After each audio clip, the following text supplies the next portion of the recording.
Epinephrine, stat. Oxygen. Let's go, we're losing her. Okay, next. Welcome to My Healthy Mind. I'm Michael Hunter. When we think about what we want in healthcare, whether mental or physical health, I think all of us would consider it most important to have a really good doctor. Someone who's trained and experienced in their field of discipline. Someone who's a skilled practitioner, a craftsman, so to speak. And while these qualities are important, vital in fact, the reality is that they are not enough. Today, my colleague, ElizabethAtkins, explores the path towards a culture of caring with Dr. Rana Awdish, someone who's seen both sides. Let's talk about it.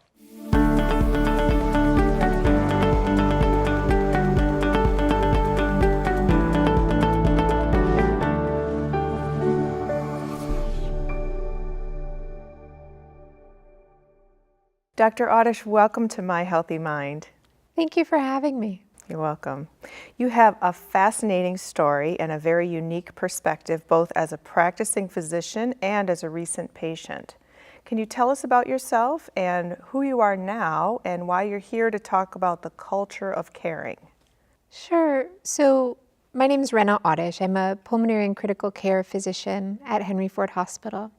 I also direct care experience for the health system, the kind of experience of care that the patient has. And 10 years ago, at the very end of my critical care fellowship training, I actually became critically ill myself. And that immediate transposition from physician to patient really revealed things to me about our system and how we practice medicine. That was a bit like opening Pandora's box. The things that I had valued so long, the things that made me want to be a physician, the science and the medicine, became very secondary to me as a patient. What I found really mattered was that sense of connection with my caregivers, the sense that they were able to witness my suffering and be present for me during really difficult times. So you've talked about how physicians' bedside manner was undervalued in your experience. Can you talk about that? You know, in our medical training, we were so focused on the disease. From day one with Gross Anatomy Lab, really our training focused on learning the disease processes and the treatments, and the patient was almost secondary to that. They were someplace where these things happened, but we didn't have that training in what it meant to a patient to be suffering with a disease, what it meant to their life trajectory to have this interspersed and come into the hospital and deal with acute illnesses. I think that was a real gap in our training. And I saw that in the physicians who would care for me, that it was difficult for them to give bad news. It was difficult for them to be present for the hard emotions of critical illness. So let's get into the details. Can you please tell us about your harrowing emotional medical experience that changed everything for you? Sure. So at the very end of my critical care fellowship, on the last day of my training, I was 7 months pregnant, and I had the very abrupt onset of severe abdominal pain. And I knew that whatever that pain was, it was not survivable. It was so intense. And we rushed to the hospital. Being pregnant, we were diverted to labor and delivery rather than the emergency department. And there the focus was really on assessing the baby. So when they first did the ultrasound, they recognized that the baby had lost its heartbeat. And I was rushed into the operating room pretty quickly. That's when things really started to deteriorate. So I had bled. We didn't know it at the time, but I had had a tumor in my liver that burst. And when it burst, I lost all of my blood volume. And having no circulating blood volume meant that my kidneys and liver shut down. I had a stroke from the lack of blood flow. And really in the space of an hour went from being a critical care physician to a critically ill patient being placed on life support. And it was really there in that space between life and death that I saw how even if the care was so well executed and perfect technically, how we could miss caring for the whole person, how we could miss taking care of the patient because we were so focused on the disease. Can you give some examples of that, please? Yeah. So one of my first memories waking up in the ICU was hearing the rounding team in the hall. You know how doctors will round outside of the patient room often. And I was still on life support. I couldn't talk. I had a tube connecting me to the ventilator. And then I heard the resident say, "She's been trying to die on us." And in that moment, I thought, well, that's not true. I was actually trying very hard not to die as a patient. And as angry as it made me, I also recognized myself in that statement. Did you have any other moments that were revelatory, as you say? There were many moments like that. Surrounding giving bad news, for example, I went into kidney failure, and when I was told about that, it was presented to me as, your kidneys aren't cooperating, which is a subtle distinction. It's not a horrible thing to say, but it again made me feel that my body was somehow the problem and that it wasn't doing what I needed to recover. And it struck me that we're not well trained to give bad news. And yet when they went to leave, I didn't want to let them. I said, "Can we talk about what just happened?" For me as a patient, I had just nearly died, and no one was talking about it. And I too, as a critical care physician, had never considered after an event like that, that perhaps I should sit with my patient and talk about their feelings around their near death, their mortality, and the care. Can you tell us where your husband was throughout this whole experience? So my husband doesn't have a medical background. He's an attorney by training. And he was with me literally every day of my weeks-long hospitalization. He slept in a chair by my bedside. Actually, one of the moments that made us feel really seen was that they stopped trying to wake him for my morning x-rays. They would just throw a leaded gown on him and let him sleep. And it felt really as if they cared about his well-being in that small act from the radiology techs. He didn't have the benefit of any of the medical knowledge that my team had, and yet his presence by my side was so meaningful. I knew that he was watching how I felt. He was asking generous questions to see where I was hurting, both emotionally and physically. And his presence by my side really taught me the value of just attending to somebody in their moments of pain. That in so many ways, that made me feel seen in a way that the medical care didn't.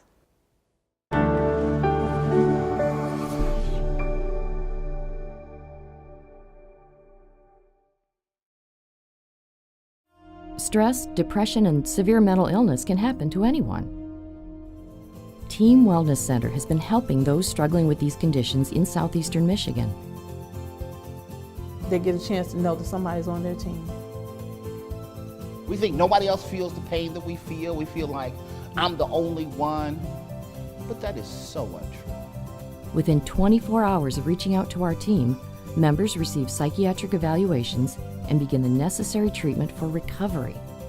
Working through my problems and seeing that I'm not the only one that has to cope has really brought me to a place where now it's okay to talk about it. Because if you keep stuff to yourself, you can't overcome.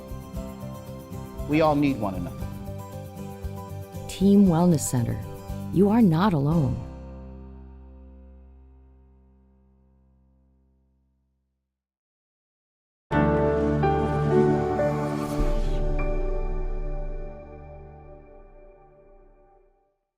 So the 4 elements involved in the culture of caring are communication, understanding, empathy, and compassion.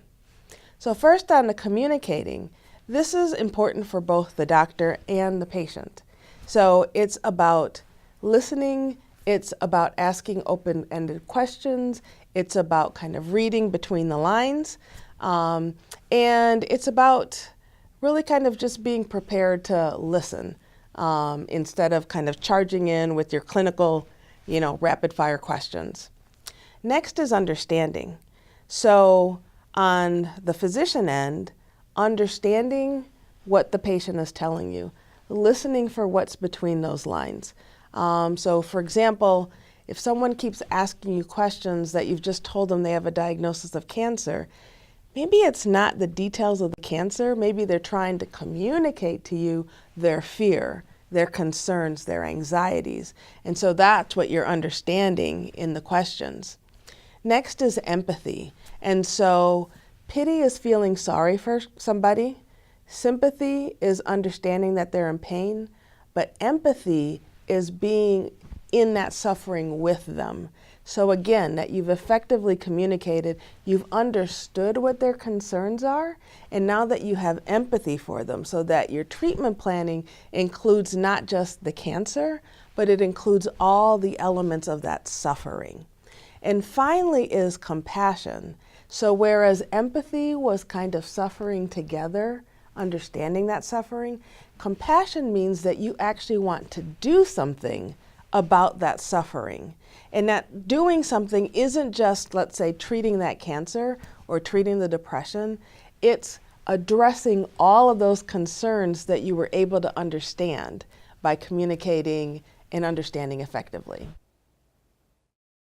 So can you tell us some other examples of how you did feel cared for? Another sort of unlikely hero during my hospitalization was a transporter. So when it was time for some of my big IV lines to come out, we went down to radiology to have a different line put in. And when we got there, he handed my chart over to the radiology tech. And when she opened it, she saw there was a baby's wristband inside. And so she asked, "What did you have, a boy or a girl?" And I said, "Oh, it was a girl, but she died." And I felt horrible, not just for me, but for her, for feeling that, she had made me sad when she didn't need to. And so I was crying and she was crying. And the radiology tech was this very tough looking guy, and he was in the corner, and I wouldn't have known that he saw any of it. But when it was time for me to go for my next test, he was there and he escorted me. And when we got to radiology, he handed my chart and said, "Don't ask her about the baby." And for the rest of my hospitalization, when I was outside of my ICU room, they made it safe for me. Nobody else asked about the baby. The transporters in an 800-bed hospital had united to form this protective enclosure around me, their patient. And it's so beautiful. And we use that story now in orientation to really let people know that you might have a job description, but your purpose in our organization is so much bigger than your job. Your purpose is to keep every patient safe and to witness their suffering. And can you talk about why physicians are taught to rule from the head and not from the heart? You had to be able to remain calm and act with clear thought and judgment. And that over time became really a partitioning of emotion, that while you might feel it, it wasn't something that was allowed into the discussion. So for example, when we were medical students, if we had a child die in the pediatric ICU, we were told that we were not meant to have feelings about that if we did, it would put our other patients at risk, because we couldn't care for the other patients if we were feeling something that resembled sadness or grief.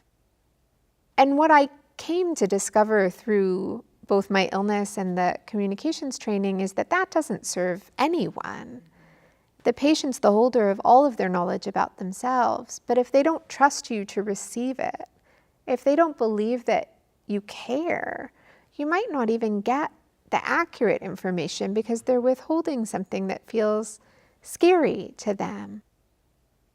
We in hospitals sometimes can lose sight of the fact that every person walking through our doors that day, it has the potential to be the worst day of their lives. And everyone who contacts patients, I think, needs to have that awareness. One of the hardest things for me coming out of my illness was actually when we received a bill in the mail for the attempted resuscitation of the baby. So because the baby was born essentially dead, we didn't enroll her in our insurance program. It didn't even occur to us. And yet someone in billing had generated a bill. And that ultimately took a number of phone calls to resolve. This is a department that's ostensibly not involved in patient care, and yet it really had the potential to hurt us in a way that I don't think I had anticipated was possible. It's truly a culture change. Having an awareness that there is suffering that's inherent to illness, I think, is the first step. In any industry, what you do can become routine, and it can feel like just another bill and just another day, and you cannot think about the emotions of the person on the other side of that. But again, that's where we teach about not just the job, but your purpose. Your purpose is to heal.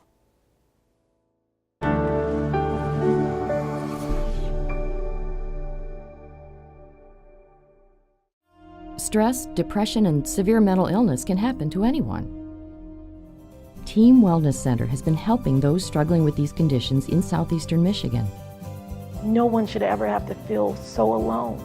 Within 24 hours of reaching out to our team, members receive psychiatric evaluations and begin the necessary treatment for recovery. Despite what you've been through, you can overcome. Team Wellness Center. You are not alone.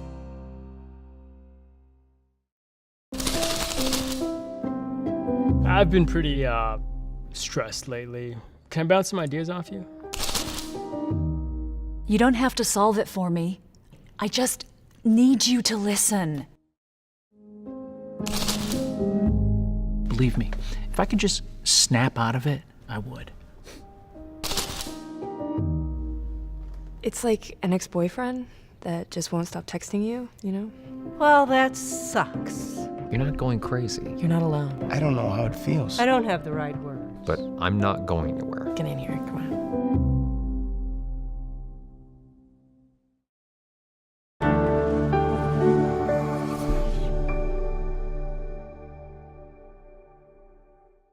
Now that we're talking about the culture of caring, this is really opening up a new roadmap for how we approach this doctor-patient relationship. This roadmap, first of all, it really helps the patients, okay? It helps us address their anxiety, it gives them confidence in the treatment, it improves their relationship with the doctor, and it makes them feel like they're being heard as a person and not just an illness. But it also helps the doctor. It helps the doctors, it prevents burnout. It helps the doctor understand better what the case is, so it leads to better treatment plans. And it's actually more efficient. Okay, when we talk about allowing open probing questions or whatever, it feels like, oh, this is going to drag on forever. But no, it actually makes the total care more efficient, and it improves your treatment planning so that you get better outcomes overall. Patients know when you care and when you genuinely are seeking a connection and a knowledge of who they are, versus when you're saying the things that you've been told to say. And that's why we work really hard to create this experiential learning program where people see the benefits of true connection rather than training someone just to say, this must be so hard. One of the real revelations for me through my illness and through this training was that Prior to this, we had really been taught that we could make recommendations about a treatment plan without knowing who our patient was, what mattered to them, what their values were, their goals. So Dr. Awdish, what's the big picture result of integrating this connectivity between physicians and patients? The big picture for me is that model that we were taught, that idea of preservation of yourself, doesn't serve anyone. It doesn't serve the patients. The patients sense that lack of connection.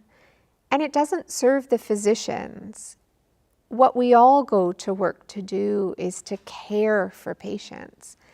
And if we separate the emotional component of that, we're really depriving both parties of an opportunity to have a more profound connection.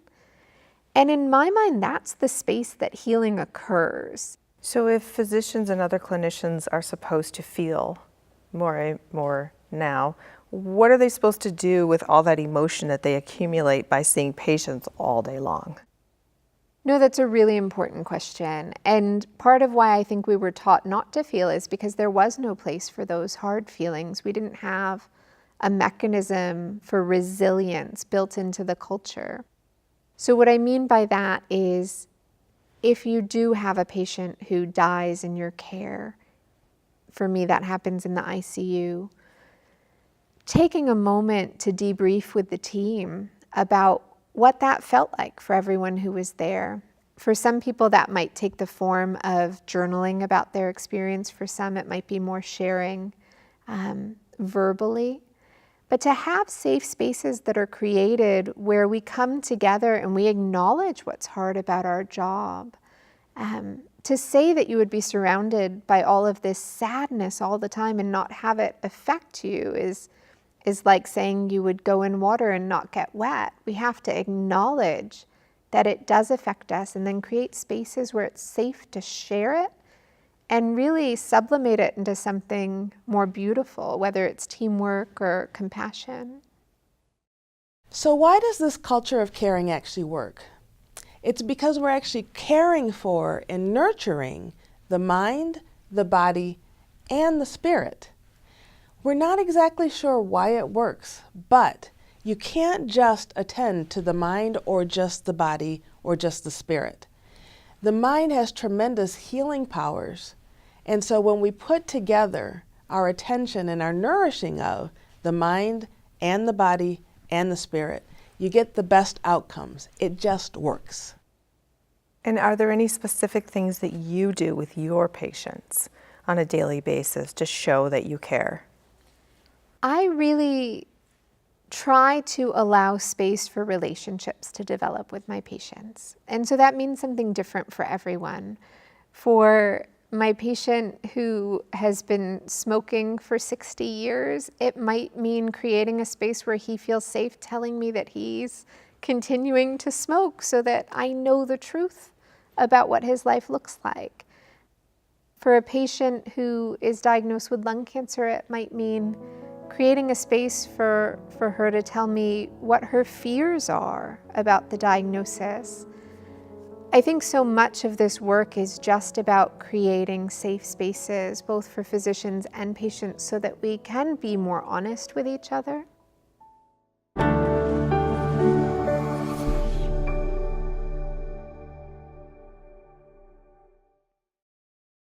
At Team Wellness Dental Clinics, you'll find plenty to smile about. Our friendly professional dentists and hygienists are here to give you the full range of preventative and remedial care you need for a beautiful, lasting smile. From diagnostics to routine cleanings, our team does it all, right in your neighborhood. So whether you come to us or we come to you, you'll get the kind of dental care you need to keep smiling.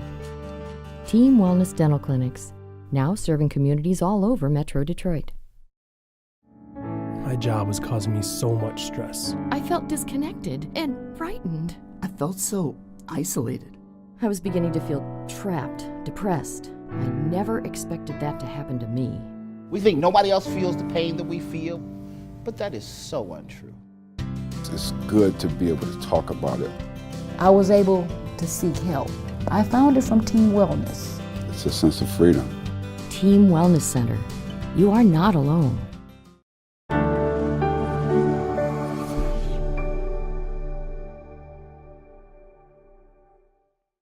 And is there anything else that our viewers should understand about changes in the medical field with the culture of caring that will make them have a better experience?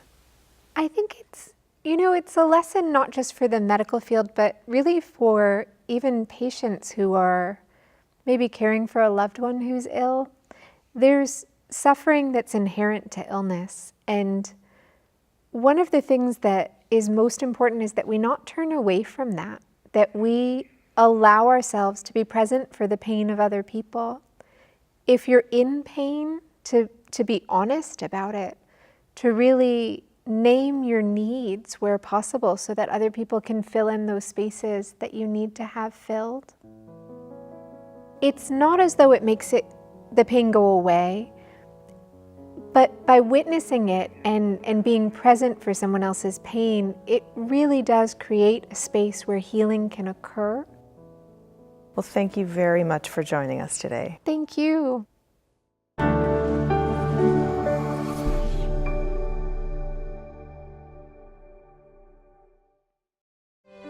Welcome to My Healthy Mind, A show that dares to talk about mental health matters that touch nearly every family. Each week you'll meet guests who share their stories, hear from local experts, and learn about resources that may help.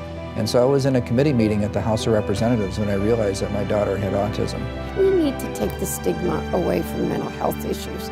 No topics about mental health and wellness are off limits on our show. Let's talk about it on My Healthy Mind.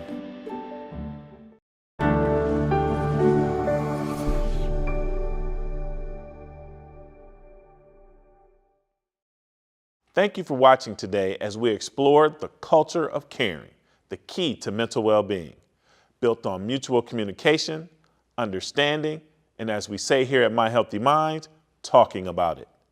If you'd like to read or talk about this or any mental health issue, please reach out to us on our website, myhealthymind.com, through Twitter at MyHealthyMind or on Facebook. We'll see you next week for another edition of My Healthy Mind. Let's talk about it.